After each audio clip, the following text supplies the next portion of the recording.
Alam mo ba bro, hindi lagi yung pagiging pogi, mayaman o smooth talker ang tunay na nakakaapekto sa isip ng babae. Minsan, ang mas nakakabaliw sa kanila ay yung mga tinatawag nating forbidden qualities, mga ugali na hindi nila aaminin na gusto nila pero sa loob-loob nila, ito yung dahilan bakit hindi ka nila makalimutan. Kaya sa video na ito, pag-uusapan natin ang 7 forbidden qualities na nakakagulo ng isip ng babae. At tandaan, hindi ito typical na tips ito. Yung mga bagay na parang bawal pero sobrang lakas ng dating kapag dala mo ng tama. Unang forbidden quality ay ang tinatawag kong untouchable aura. Ito, yung presence ng lalaki na parang, approachable ka pero hindi ka basta-basta makukuha. Kung iisipin mo, karamihan ng lalaki, kapag gusto nila ang babae, gagawin nila lahat para mapansin, para makuha yung o. Pero yung lalaking may untouchable aura, hindi ganon. Hindi siya naghahabol, hindi siya nagpapakita ng desperasyon. Ang dating niya, kung nandito ka, ayos.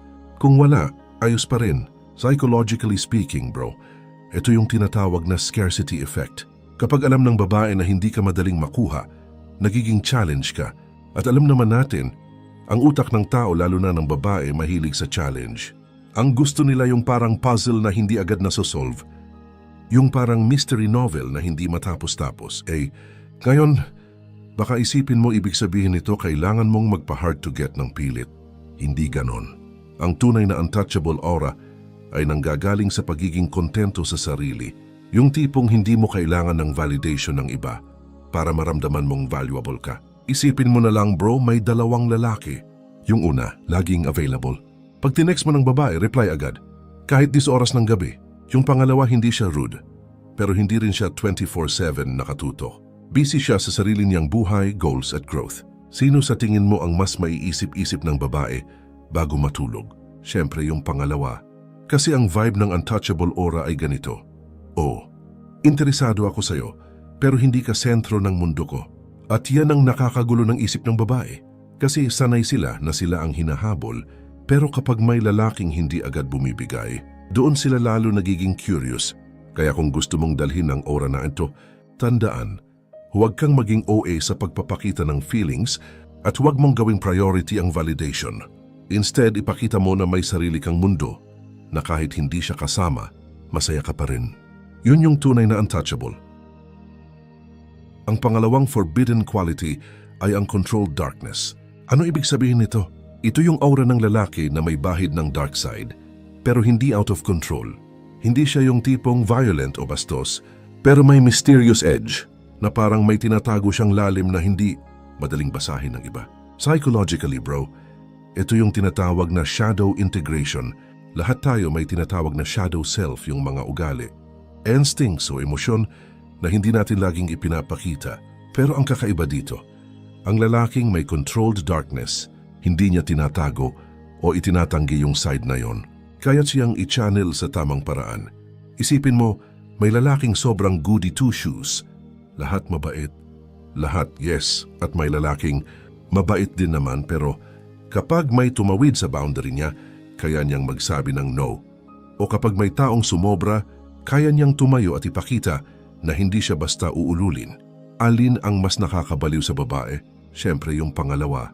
Kasi ang controlled darkness, nagbibigay ng sense ng power at danger. At kung may danger, may thrill. At kung may thrill, mas tumatatak ka sa isip ng babae. Pero bro, eto ang catch. Huwag mong gagawing pang-manipula yung dark side. Kasi kapag sobra, magiging toxic ka lang. Ang tunay na controlled darkness ay yung kayang balansehin ang pagiging mabait at pagiging boundary setter. May lambing ka pero may tapang ka ring hindi basta nagagamit, parang lion sa zoo. Nakikita mong kalmado lang siya, pero alam mong kapag ginulo mo, may ilalabas siyang bagsik. At yan ang dahilan kung bakit kahit kalmado siya, lahat ng tao nakatingin pa rin sa kanya. Bro, isa sa pinaka nakakagulo ng isip ng babae ay yung ruthless honesty. Hindi ito yung tipong bastos o walang filter lang ha. Ang ibig sabihin nito ay yung pagiging brutally real ng isang lalaki kahit pa hindi yun ang gusto marinig ng babae. Bakit siya forbidden? Kasi karamihan ng lalaki kapag kaharap ang babae, nagiging people pleaser. Puro yes, puro sang-ayon, puro sweet talk. Walang masama kung mabait ka, pero alam mo kung ano ang problema. Hindi tumatagos, hindi ka naiiba. Ang babaeng sanay na purihin at laging sabihan ng mga magagandang salita, mas natatandaan niya yung lalaking nagsabi ng totoo kahit masakit. Yung tipong, alam mo hindi bagay sa'yo yung ginagawa mo o kaya kung gusto mo ng respeto, huwag kang umasta na parang kulang ka. Oo, masakit sa tenga. Pero bro, guess what? Yun ang tatatak. Psychologically, ang tawag dito ay disruption. Kapag iba ang approach mo kaysa sa nakasanayan ng babae, nababasag yung pattern sa utak nila. At kapag may nabasag, dun sila napapaisip, dun sila naiintriga. Bakit siya ganito? Bakit hindi siya takot magsabi ng totoo? Pero ang key dito bro ay balance. Hindi mo dapat gamitin ang ruthless honesty para lang mang-down. Hindi rin ito excuse para maging rude. Ang tunay na essence nito ay ang pagiging grounded at hindi natatakot na magsabi ng katotohanan kahit na baka hindi ka magustuhan dahil doon. Kasi isipin mo, sino ang mas may dating? Yung lalaking lahat ng bagay sinasang-ayunan lang para safe at walang conflict? O yung lalaking may sariling pananaw, kayang magsabi ng totoo at hindi natitinag kahit hindi magustuhan ng babae ang sagot niya? Siyempre yung pangalawa, kasi doon lumalabas ang masculinity. Doon nakikita ng babae na hindi mo kailangan ng approval niya para lang magstay ka sa sarili mong frame. At bro, sa totoo lang, yun ang dahilan kung bakit nakaka-addict ang mga lalaking brutally honest. Masakit minsan, pero ramdam ng babae na authentic ka. At sa mundong punong-puno ng pretension at fake smiles, ang ruthless honesty ay parang alak mahapdi sa una, pero kapag tumama na, hindi ka na nila malilimutan. Pang-apat bro, isa sa mga pinaka-nakakabaliw sa isip ng babae ay yung tinatawag kong emotional coldness. Hindi ito ibig sabihin na wala kang puso o wala kang pakialam. Ang tunay na meaning nito ay yung kakayahan mong panatilihing kalmado at hindi matitinag kahit anong emosyon ang ibato sa iyo ng babae. Alam mo naman, natural sa babae ang emosyonal, minsan masaya, minsan biglang mainit ang ulo, minsan dramatic. Karaniwan ang mga lalaki sumasabay sa ganitong mood swings. Kapag nagalit si babae, sasabayan ng lalaki ng galit. Kapag naging demanding si babae, mabilis magpaliwanag o magsorry ang lalaki. Pero ang lalaking may emotional coldness, iba. Hindi siya basta natitinag. Psychologically, ito yung tinatawag na emotional control at sa mga mata ng babae, sobrang attractive nun. Kasi ang ibig sabihin, hindi mo hinahayaan na kontrolin ka ng emosyon niya. Instead, ikaw pa rin ang steady ground, ikaw yung bato na kahit anong alon, hindi natitinag. Kung iisipin mo bro, ang lalaking sobrang affected sa drama, mabilis mawala ng respeto. Pero yung lalaking kalmado, steady, at hindi sumasabay sa emosyonal na bagyo ng babae, yun yung nagiging misteryosong figure sa utak nila. Kasi sa loob-loob nila, naiisip nila, bakit hindi siya naapektuhan? Bakit parang ang hirap niyang kontrolin? At doon nagsisimula yung tinatawag na obsession loop. Kapag hindi ka madaling mag-react, mas nagiging curious sila kung ano ba talaga ang nasa isip mo. Kapag hindi ka agad nag-sorry kahit wala ka namang kasalanan, naiisip nila, bakit kaya hindi siya bumibigay? Pero bro, malinaw dapat. Hindi ito pagiging manhid. Hindi ito pagiging walang pakialam. Ang totoong emotional coldness ay yung kaya mong piliin ang battles mo. Alam mong hindi lahat ng away o emosyon ay dapat mong sagutin. Alam mong minsan, ang pinaka-powerful move ay ang pananahimik. Parang chess lang yan. Hindi lahat ng galaw ng kalaban kailangan mong sagutin agad. Minsan, ang pinakamalakas na pihit ay yung hintayin silang maubos sa galaw nila habang ikaw steady lang sa posisyon mo. Kaya kung kaya mong i-develop ang emotional coldness, bro, magiging ibang level ang dating mo. Hindi ka lang basta calm. Magiging tipong lalaki ka na kapag nagagalit siya, mas lalo siyang mahuhulog kasi hindi ka basta natitinag. Panglima bro, isa sa mga pinaka-nakakagulo ng isip ng babae ay yung unapologetic confidence. Hindi ito yung tipong mayabang o nagyayabang ng kung ano meron ka. Ang ibig sabihin nito ay yung klase ng confidence na hindi mo na kailangan pang ipaliwanag o hingi ng permiso ng iba bago ka maging totoo sa sarili mo. Karamihan ng lalaki, kapag kaharap ang babae, naglalagay ng mask. Yung iba sobrang maingat sa kilos. Laging iniisip kung baka hindi niya magustuhan to o baka ma-turn off siya. Ang ending, hindi sila nagiging authentic, kaya hindi rin sila naiiba sa karamihan. Pero bro, ang lalaking may unapologetic confidence, ibang-iba. Siya yung lalaki na tatayo sa paniniwala niya, kahit iba ang opinyon ng karamihan. Siya yung lalaki na papasok sa kwarto at hindi niya kailangang ipagsigawan ang presence niya, ramdam mo na agad. Ang sekreto dito ay yung pagiging comfortable sa sariling skin. Halimbawa, kung may trip kang hobby na hindi mainstream, hindi mo tinatago para lang magmukhang cool. Kung may pananaw ka sa isang bagay, sinasabi mo ng diretso pero hindi rin bastos. At bro, alam mo bang ayon sa psychology, isa sa pinakamagnetic na trait ng tao ay yung tinatawag na self-assurance. Kapag nakikita ng babae na hindi ka nagsusorry sa pagiging totoo mo, mas lalo silang naguguluhan at na-attract. Kasi sanay sila sa mga lalaking laging bumabawi, laging nag-a-adjust, laging naghihingi ng validation. Pero kapag nakita nilang may lalaki na hindi natitinag, hindi nagsusorry sa kung sino siya, doon sila nababaliw. Pero ito ang importante. Huwag mong ipagkamali ang confidence sa arrogance. Ang arrogant, kailangan laging i-prove na siya ang tama, siya ang magaling, siya ang bida. Pero ang unapologetically confident, chill lang.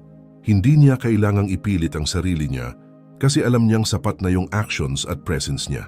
Parang ganito bro, isipin mo yung dalawang lalaki. Yung isa, kapag hindi nagustuhan ng babae ang opinyon niya, babawi agad at magsosorry para lang magustuhan ulit. Yung isa, kapag hindi nagustuhan ng babae ang opinyon niya, tatango lang at sasabihing, okay, naiintindihan ko, pero ito pa rin ang pananaw ko. Alin ang mas tatatak sa isip ng babae? Siyempre yung pangalawa, kasi hindi mo siya kinokontrol at hindi mo rin hinahayaan na ikaw ang makontrol. Yan ang dahilan kung bakit forbidden ito. Kasi hindi lahat ng babae openly aaminin na gusto nila ito. Sa totoo lang, may mga babae pang mababad trip sa'yo sa una. Pero sa ilalim ng lahat ng yon, curious sila, fascinated sila. At yun yung dahilan kung bakit hindi ka nila basta makakalimutan. Panganim bro, unshakable confidence. Kung may isang bagay na halos lahat ng babae secretly gustong-gusto sa isang lalaki, ito yung confidence na hindi natitinag. Ibang level kasi kapag ang isang lalaki steady at kampante kahit saan mo ilagay. Hindi ibig sabihin nagyayabang ka o maingay ka sa tropa. Hindi rin ito tungkol sa pagiging arrogant o feeling superior.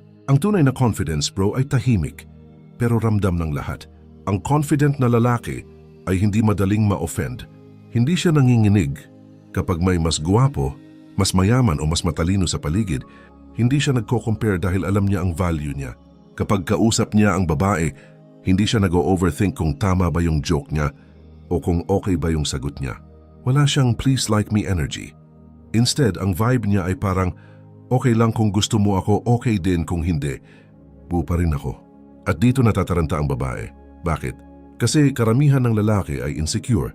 Kadalasan, nagre-react agad, nagsiselos agad o nagiging defensive agad. Pero kapag nakita ng babae na ikaw steady lang, parang hindi ka madaling matibag, doon sila mas lalo na attract. Kasi ang isang babae ay instinctively naghahanap ng lalaki na kaya siyang ipagtanggol at kaya ring ipaglaban ang sarili niya sa mundo. Ngayon, paano ba nadidevelop ang unshakable confidence? Hindi ito instant. Hindi rin ito peke-peke lang. Hindi mo kayang magpanggap na confident ng matagal. Ang sikreto ay nasa tatlong bagay: self-awareness, competence at experience. Self-awareness. Kilala mo sarili mo, strengths at weaknesses mo. Hindi ka nabibigla kapag may nag-call out sa'yo kasi tanggap mo na. Competence. May alam ka, may skills ka, may ginagawa kang tama sa buhay. Confidence grows kapag meron kang pinaghirapan. Experience. Mas maraming beses kang nag-fail at bumangon, mas hindi ka natitinag. Kasi alam mong kahit ano mangyari, kaya mong makasurvive. At dito papasok yung mysterious effect. Kapag confident ka, hindi mo na kailangang habulin ng babae.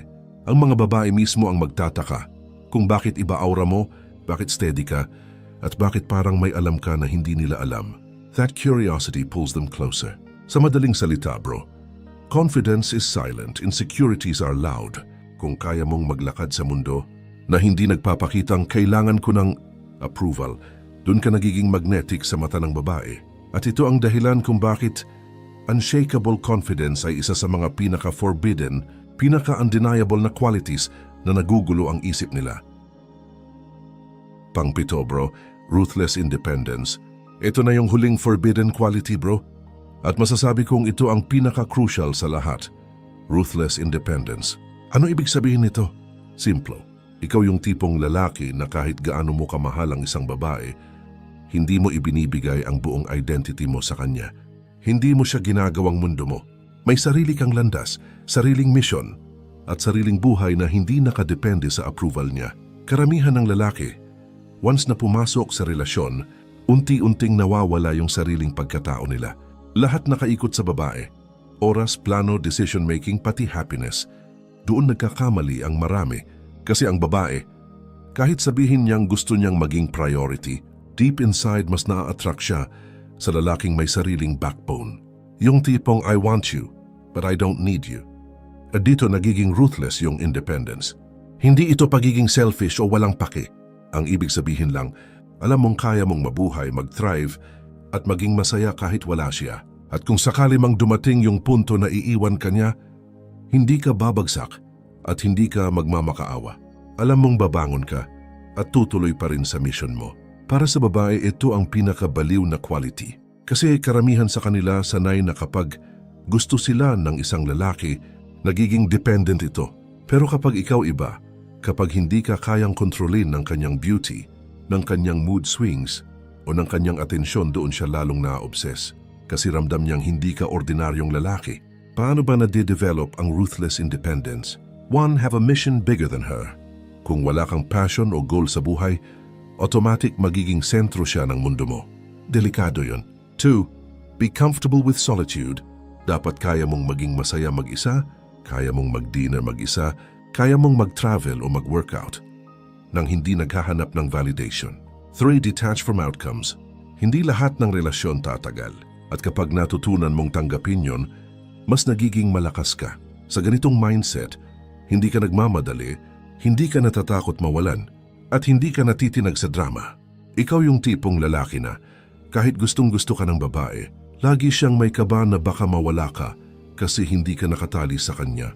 At ironically, bro, yun mismo ang dahilan kung bakit mas lalo siyang kumakapit. Kung iisipin mo, ruthless independence is the ultimate forbidden quality. Dahil kapag na-master mo ito, hindi ka lang nagiging attractive, nagiging untouchable ka. Kung nandito ka pa hanggang dulo, ibig sabihin may napulot ka talaga sa video na to. At bro, malaking bagay yan. Kasi hindi lahat ng lalaki naglalaan ng oras para pag-aralan ng sarili, ang psychology ng babae, at kung paano maging mas solid na tao. Ikaw, pinili mong mag-invest ng oras dito, at yan na agad ang edge mo kumpara sa karamihan. Ngayon, kung sa tingin mo may value itong mga forbidden qualities na shinare ko, simple lang ang hinihingi ko kapalit. I-like mo ang video na to, mag-subscribe, at i-hit ang notification bell. Bakit? Kasi every time na may bago akong upload, gusto kong ikaw ang unang makaalam. Hindi lang ito basta entertainment, para itong series of lessons na pwede mong dalhin sa real life. Isipin mo, bawat video dagdag armas para sa mindset mo. Habang yung iba paulit-ulit na naliligaw, ikaw nag-u-upgrade. At kung gusto mong mas marami pang lalaki ang matulungan, mas marami pang kapatid natin ang ma-educate, isang simpleng share lang sa tropa mo, malaking bagay na. Malay mo, yung isang kaibigan mo na laging broken-hearted dito makahanap ng clarity. O kaya yung barkada mong mabait pero laging naiiwan, dito matututo kung paano tumayo ng mas matatag. At bro, seryoso ako dito. Huwag mong hayaan na maging passive viewer ka lang. Kung may tumama sa iyo na idea sa mga forbidden qualities, i-comment mo dito sa baba. Sabihin mo kung alin sa 7 yon ang pinaka-relevant sa iyo ngayon. Hindi lang ito para makipag-usap ka sa akin, kundi para makita rin ng ibang nanonood na hindi sila nag-iisa sa journey na to. Kasi minsan, isang comment lang ng ibang tao pwede nang maging inspirasyon ng iba. At tandaan mo, lahat ng to, hindi para gawing laro ang babae. Hindi para manipulahin siya. Ang totoong dahilan kung bakit natin pinag-uusapan, to ay para maging mas buo ka bilang lalaki.